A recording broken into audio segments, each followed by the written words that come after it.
Hi everyone, welcome back to the channel. हम लोग discuss कर रहे हैं CSIR नेट दिसंबर 2019 का paper. We are on question number 543। ये पार्ट सी का लास्ट 3 क्वेश्चंस रह गए हैं। इसी वाले वीडियो में हमारे पार्ट बी भी डिस्कशन होगा, तो ज़रूर देखें एंड तक। And so the question says, in an experiment, 1 kb of the fragment with a single BAM H1 site is to be cloned in a small site of the cloning vector of 3 kb length. तो हमारे पास एक insert है 1 kb length का, 1 kb length का हमारे पास insert है जो हमें क्लोन करना है small site of the cloning vector. 3 kb का हमारे पास वेक्टर है।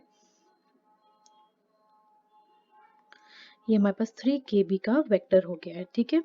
अब है हमारे पास none of the enzyme of the multiple cloning site are present in the fragment to be clone. हम लोग को ये बताया हुआ है कि हमें बैम H1 से हम लोग को डाइजेशन करना है। ये डाइजेशन की डिफरेंट प्रोफाइल्स दे रखी है एंड अब हमें देखना है कि कौन सा कन्फर्म्स करता है successful cloning of the fragment in the vector in the orientation where 5' end of the clone fragment is towards P।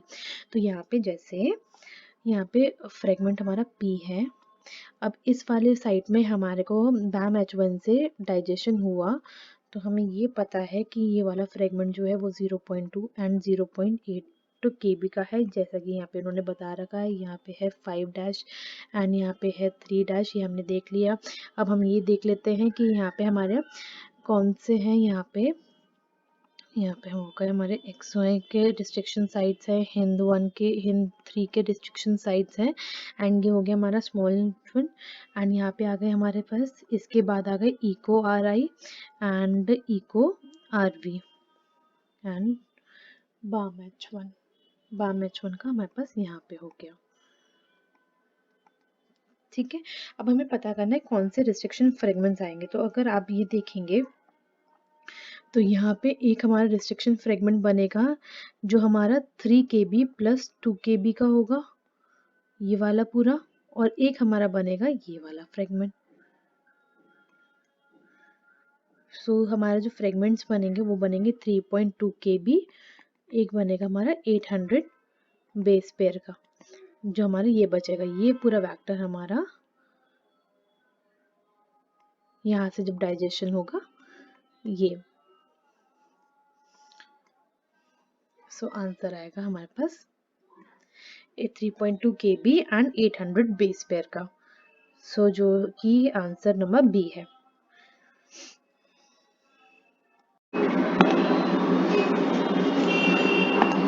Moving on to the next question, 544.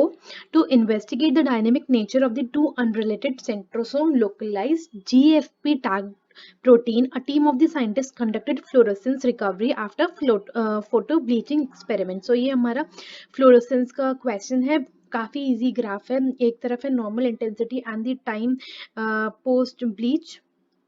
सो अगर हम ये देखेंगे तो पहला है हमारा GFP बी प्रोटीन, जो कि आप देखेंगे इसमें फास्टर रिकवरी हो रही है हमारी। ये फास्टर रिकवरी है इसमें। तो कौन कौन सा है इसमें, दैट इज ये स्मॉल होगा हमारा प्रोटीन एंड ऑल्सो इसकी इमोबिलाइजेशन कम होगी इससे एंड फास्टर डिफ्यूजन होगा इसमें। फास्टर रिकवरी है, फास्टर डिफ्यूजन होगा, ठीक है। And where as compare to GFA protein, ये हमारा स्लोअर रिकवरी है, तो उससे लार्ज प्रोटीन होगा एज कंपेयर टू हमारा GFB। लार्ज प्रोटीन होगा, स्मॉलर डिफ्यूजन है, स्मॉलर रिकवरी रेट है। एंड जब अब ऑप्शंस में देखेंगे तो फास्टर एक्सचेंज है, जो कि हमने बताई दिया, फास्टर एक्सचेंज, फास्टर डिफ्यूजन। एक है इमोबाइल फ्रैक्शन, तो ये हमारा इमोबाइल वाला होगा। इमोबाइल फ्रैक्शन इसमें हमारा ज्यादा होगा as compare to GFP B protein, ठीक है। तो हम ऑप्शंस देखते हैं। GFP B protein show faster exchange than GFP A, ये सही है हमारा। GFP A shows faster exchange than GFP B. No. GFA has more immobile fractions than GFP B. Yes. GFP has more immobile fractions than GFP A. Wrong. तो हमारा options कौन कौन से ठीक हुए, A and C। Moving on to the next question 545, ये last question है हमारा पार्ट सी का, इसके बाद पार्ट बी डिस्कस करेंगे. So absorption spectra of L tyrosine in the acidic continuous line and the basic medium was estimated and plotted on the graph as depicted below. तो हमें absorbance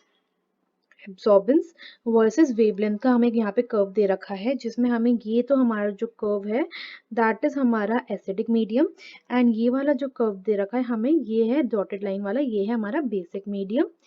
ठीक है,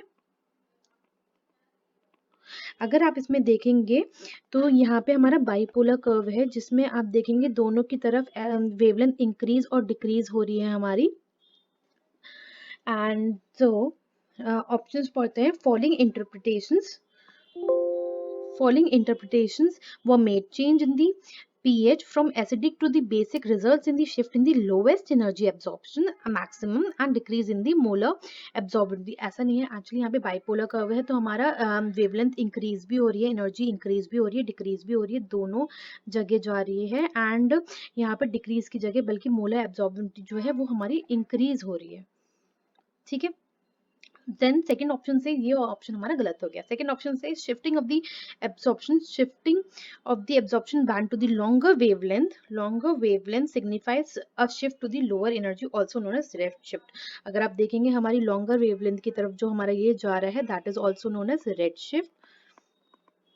एंड हमारा ये वाला जो है कि लोअर वेवलेंथ की जगह जो जाएगा ये इंक्रीज हुआ हमारा वेवलेंथ, एनर्जी हमारी लोअर हो गई, एंड यहाँ पे हमारा वेवलेंथ कम हुआ, यहाँ पे एनर्जी हमारी इंक्रीज होगी, that is known as blue shift. ठीक है, आपको एक फॉर्मूला हमेशा याद रखना है, दैट इज नोन एज हमारा ये एनर्जी और उसका आपको पता ही है वेवलेंथ जो है इनवर्सली प्रोपोर्शनल होता है, that is known as E is equals to hc upon wavelength. ठीक है, हमारी एनर्जी जो है वो वेवलेंथ के इनवर्सली प्रोपोर्शनल होगा. जैसे जैसे हमारी वेवलेंथ इंक्रीज होगी हमारी एनर्जी जो है वो डिक्रीज होगी. सो हमारा ये भी ऑप्शन करेक्ट है. सी ऑप्शन देखिए, shifting of the absorption band to the shorter wavelength. अब वेवलेंथ हमारी कम हुई तो हमारी एनर्जी इंक्रीज होगी, and that is known as blue shift. ये हमारा ब्लू शिफ्ट होता है एंड ये हमारा रेड शिफ्ट होता है. ठीक है, सो ये ऑप्शन भी हमारा करेक्ट है. So wavelength shift is always accompanied by the change in the intensity of the absorption में नो. सो हमारा B and C are correct. So now we are discussing part B of CSIR NET December 2019 paper. So this question number is 421. Which one of the following graphs best describes the dependence of the free energy change of the ATP hydrolysis on the Mg concentration? तो हम लोग को यहाँ पे graph दे रखा है that is minus delta G versus magnesium concentration का. तो यहाँ पे ना दो तीन चीजें हैं जो कि मैं आपको समझाना चाहती हूँ. सो पहली है हमारी एटीपी का हाइड्रोलिसिस हमें देखना है. सो एटीपी का हाइड्रोलिसिस जो होता है वो बहुत ही फेवरेबल होता है. ठीक है, बहुत ही फेवरेबल कंडीशन में होता है, दैट इज एटीपी हमारा जाता है फॉरवर्ड रिएक्शन में, that is equals to ADP जब हाइड्रोलाइज होता है in presence of the hydrolysis हुआ एंड इनऑर्गेनिक फॉस्फेट हमारा बनता है. सो एटीपी का फॉर्मेशन जो होता है एटीपी का, तो that is very favourable right. तो आपको जैसे पता है उसमें फेवरेबल नेगेटिव चार्जेस होते हैं, एटीपी पे हमारे फॉस्फेट पे नेगेटिव चार्जेस होते हैं. तो जब हमारा मैग्नीशियम प्रेजेंट होता है, मैग्नीशियम क्या करता है, वो स्टेबलाइज करता है हमारा स्टेबलाइजेस एटीपी, उसका स्टेबलाइज करता है. अगर एटीपी में हाइड्रोलाइज हो रहा है तो उसको स्टेबलाइज कर देगा एटीपी में, एंड जहाँ पे हमारा हाइड्रोलिसिस होना चाहिए वहीं पे हाइड्रोलिसिस कम हो जाता है मैग्नीशियम की प्रेजेंस में. तो अब क्या होता है, अब हमारा ये चीज तो पहली हो गई कि मैग्नीशियम जो होता है इन प्रेजेंस ऑफ एटीपी वो स्टेबलाइज करता है उसके नेगेटिव चार्जेस को, शील्डिंग करता है. ठीक है, ये बात ध्यान रखनी है आपको, शील्डिंग करता है उसके negative charge which is present on the phosphate. ठीक है, तो अब क्या है हमारा जो डेल्टा के है, के इक्विलिब्रियम जो है वो हमारा अब डिक्रीज हो जाता है इन प्रेजेंस ऑफ मैग्नीशियम. ठीक है। अगर हमारा पहले हमारा 8.5 आ रहा था तो अब 7 हो जाएगा इन प्रेजेंस ऑफ मैग्नीशियम, एटीपी का हाइड्रोलिसिस जो होगा।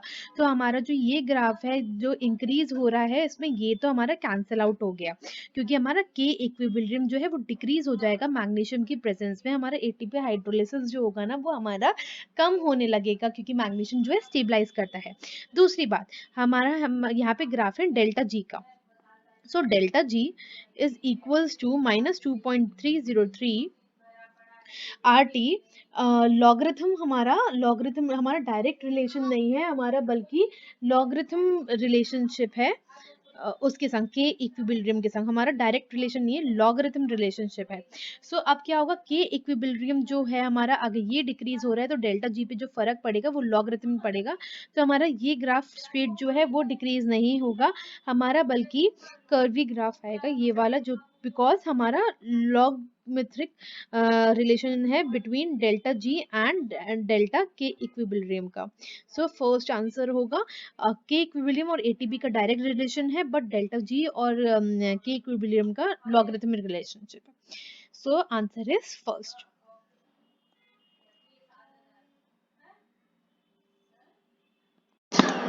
Moving on to the next question, question number 422. Which one of the following statement is true regarding the amino acids? So पहला statement हमारा क्या कहता है कि proline has a high propensity to form alpha helix in globular protein। बल्कि हमें जो पता है that is proline का जो propensity होती है वो break करने की होती है alpha helix की, ना कि form करने की होती है। तो ये statement हमारा wrong हो गया। The next is both isoleucine and threonine can exist as diastereomers। तो आपको जैसे कि पता है कि डाइस्टेरोमर्स क्या होते हैं कि जो जिनके पास एक से ज़्यादा कायरल कार्बन्स हो, एक से ज़्यादा कायरल कार्बन्स हो, जिसमें हमारा फंक्शनल ग्रुप्स का वेरिएशन हो सकता है। तो इसका बेसिक जो हमारी नेसेसिटी रहती है, जैसे एक से ज़्यादा उसमें कायरल ग्रुप प्रेजेंट होना चाहिए, एंड वो हमें पता है कि दो ही अमीनो एसिड आइसोल्यूसिन और थियोनाइन, जिसमें एक से ज्यादा कायरल ग्रुप प्रेजेंट होते हैं। तो ये स्टेटमेंट हमारा करेक्ट है।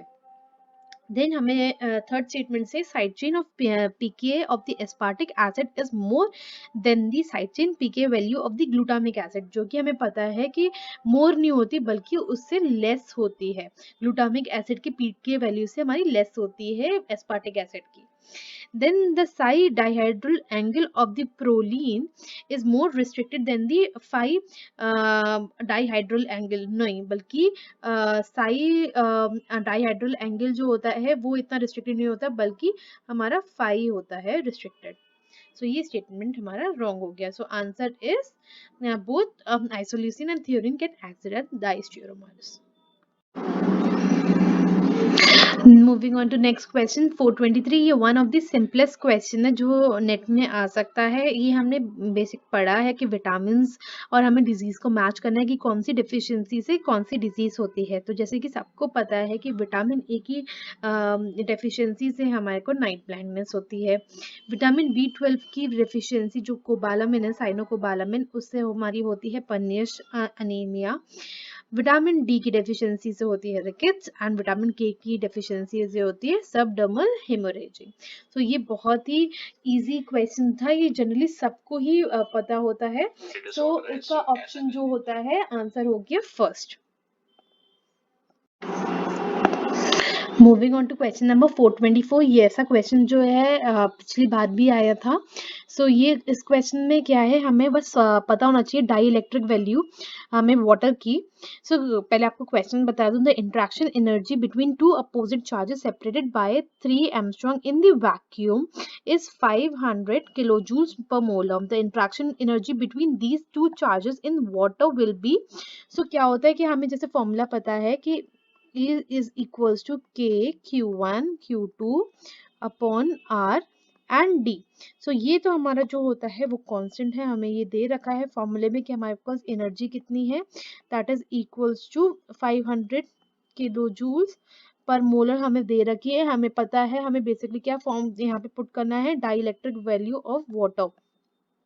Dielectric value of water जो होती है हमारी 80 होती है, हमें ये पता है। So it comes out to be around 6.2 के लगभग आएगी kilojoules per mole. So answer is this option 4। तो हमें डाइलेक्ट्रिक वैल्यू पता होनी चाहिए, बस आप ऑप्शन में पुट कर दीजिए and answer is that. So question number 425. Question says for the bacterial growth, a single cell elongate in size before it divides into two in a process called binary fission. तो binary fission में होता क्या है कि हमारा जैसे cell है, सो cell एक सेल है, देन सेल का हमारा मास जो है इंक्रीज होगा, सेल ग्रोथ होगी, जिसमें न्यूक्लियस है, न्यूक्लियोइड है, सेल ग्रोथ इंक्रीज होगी, सेल साइज इंक्रीज होगा, यहाँ पे पेप्टिडोग्लाइकन्स जो है वो हमारे इंक्रीज हो जाएंगे, एंड देन जब इंक्रीज होगा तो हमारे यहाँ पे बाइनरी फिशन होगा, यहाँ से डिवाइड होना स्टार्ट करेंगे, सेल यहाँ से डिवाइड होता है and then it will lead to two sales.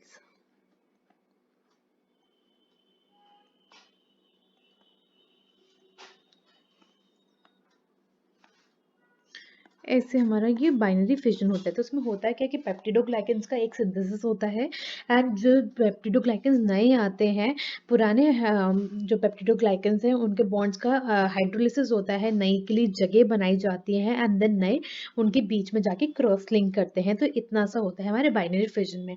So what does the option 1 says, the new peptidoglycan synthesis required along with the hydrolysis of the bonds linking the old peptidoglycans chain, जो कि हमारा ये procedure को explain करता है।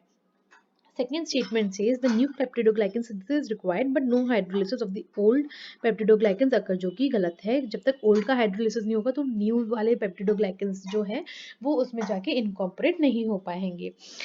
The old peptidoglycans is completely degraded and replaced with the newly synthesized longer polymer. No, ऐसा कुछ नहीं होता।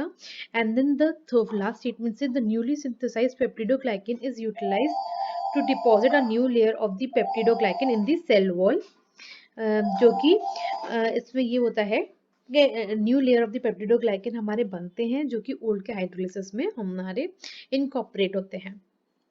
तो ये स्टेटमेंट भी हमारा रॉन्ग है।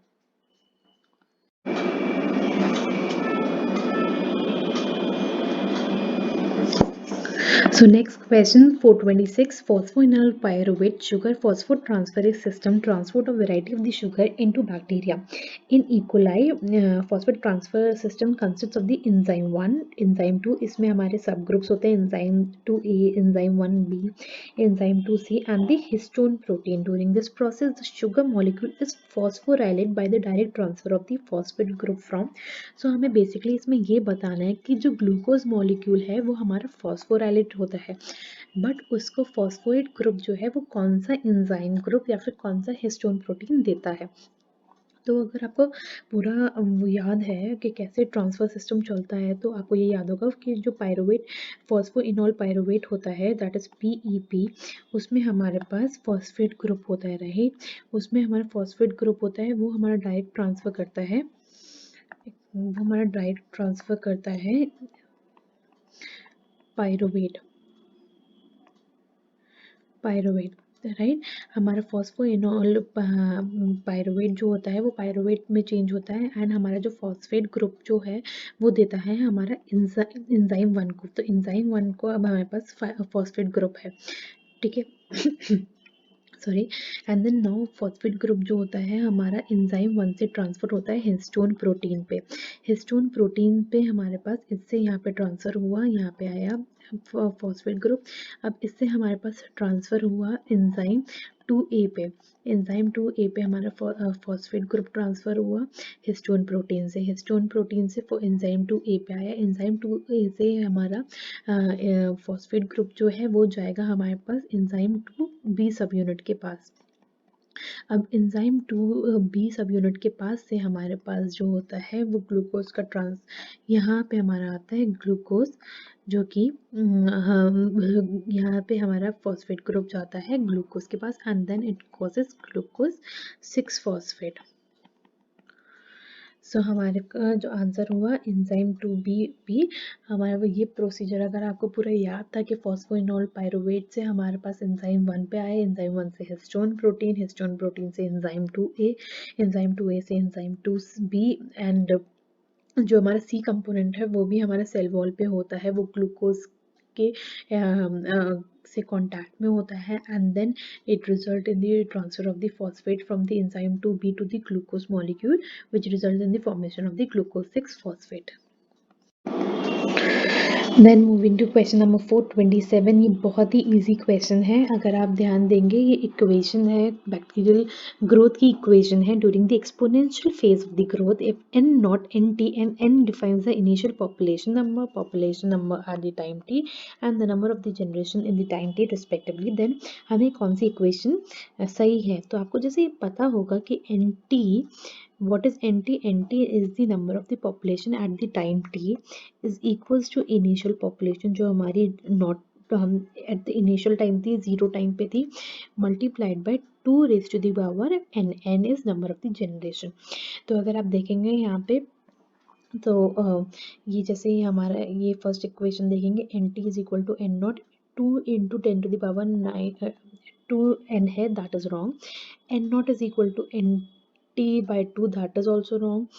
And then n naught by N T is equals to ये 2 इज रॉन्ग।